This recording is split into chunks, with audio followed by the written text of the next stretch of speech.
Now let's look at what it means to operate in a perfectly competitive market. Perfect competition is one of the ends of the spectrum of different market structures that industries can take and that firms can operate in.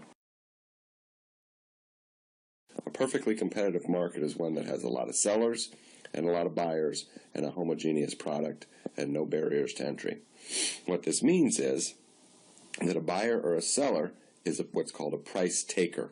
No individual firm or buyer can do anything to really affect the price that there is. And so we can see that this is going to affect the behavior of firms quite dramatically and very differently than it would, say, in a monopoly, the other end of the spectrum of structures.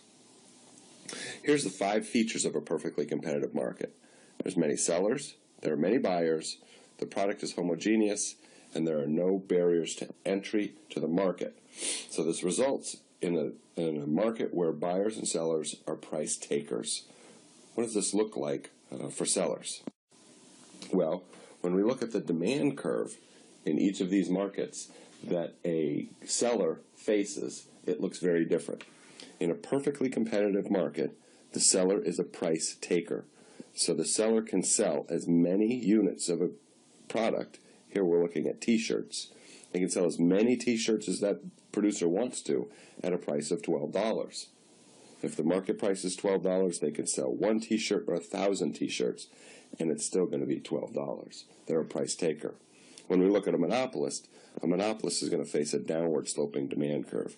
And if the monopolist decides to sell more of something, it's going to have to lower its price to do so because of the law of demand. We're going to concentrate on the perfectly competitive market for a while. Later on, we'll look at a monopolist. Now, these are the 2 ends of the spectrum. There are market structures in between. All right? We have a perfect competition and we have monopoly. Well, there's also monopolistic competition, where there are many firms, but there's a differentiated product. So demand is elastic, but not perfectly elastic like it is for perfect competition. There's no barriers to entry. What are some examples? Well, toothbrushes, music stores, or groceries. Right? Perfect competition is something like corn. Any individual farmer can't really affect the price of corn. And plain t-shirts.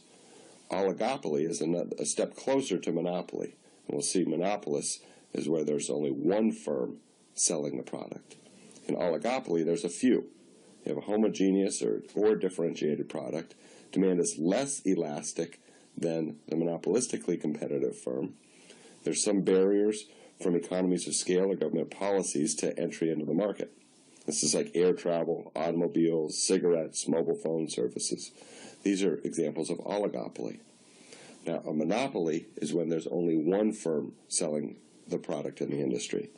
There's a unique product, and the firm faces the market demand curve. They're the only seller, so they face the entire market demand curve for that good.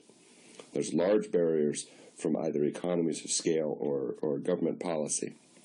This is something like a patented pharmaceutical drug or local phone service. So the first industry we're going to look at is perfect competition. We're going to see how firms behave and how they make decisions in a perfectly competitive market.